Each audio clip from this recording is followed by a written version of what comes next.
Well, I didn't forget about you. I actually did do a version of the cost of my Halifax Sydney trip. Unfortunately, before I could upload it, I accidentally deleted it from my camera. So I'm going to take another shot at it and give you an overview of the cost of the trip.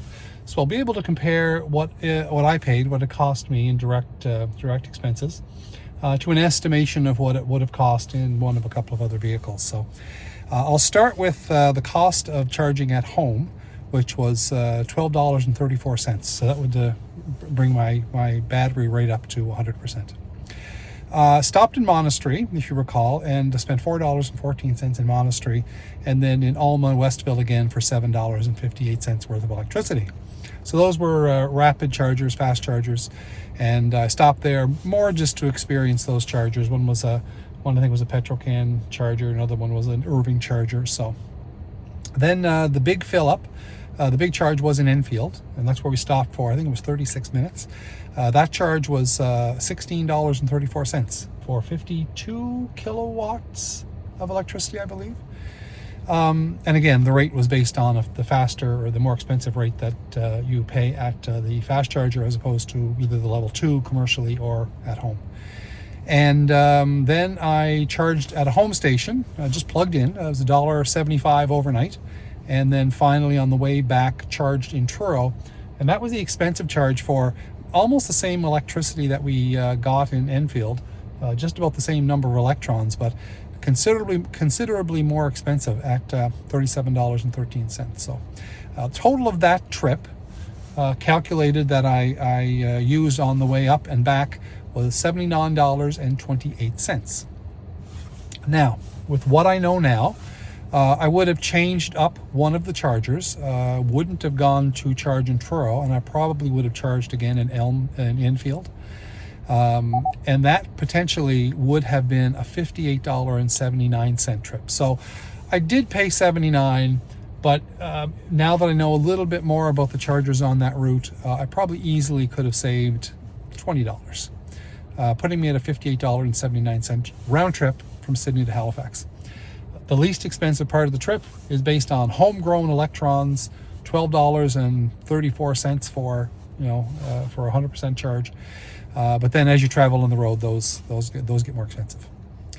So comparison to a gas vehicle. So compared to what would be an equivalent-ish vehicle, an SUV, would probably be in the ballpark of 10 liters per 100 kilometers of fuel.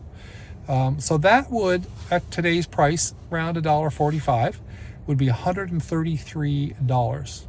So looking at a $58 trip in an EV versus a $133 trip in an ICE-powered vehicle of equivalent size.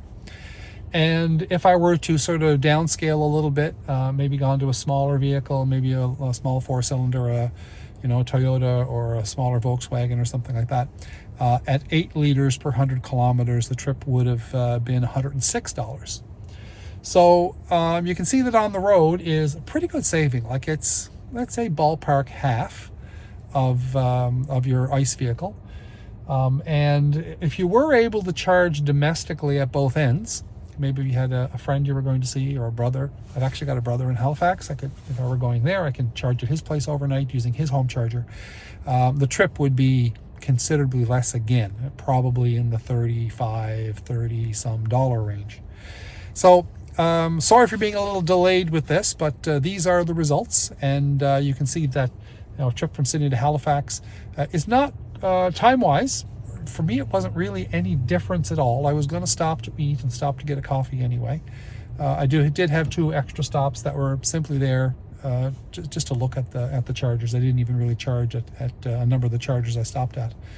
So time-wise, we're in the same ballpark. Expense-wise, we're at least half. And if we're familiar with the availability of chargers and the costs available on each of the units at each of the stations, potentially you can save a fair bit more money. So any questions at all, please feel free, drop them in the comments. If you want to know anything about the trip itself or anything that was particular about any of the chargers or one of my, my recommendations. Well, if I were to give some recommendations, I would say that the charger that's in Truro, the Nova Scotia Power charger, is probably one to avoid. Sorry, Nova Scotia Power. And that the Irving electrical charging stations are actually a pretty good value. You pay considerably less at the Irving stations. So if that helps at all, I'm glad to be of service.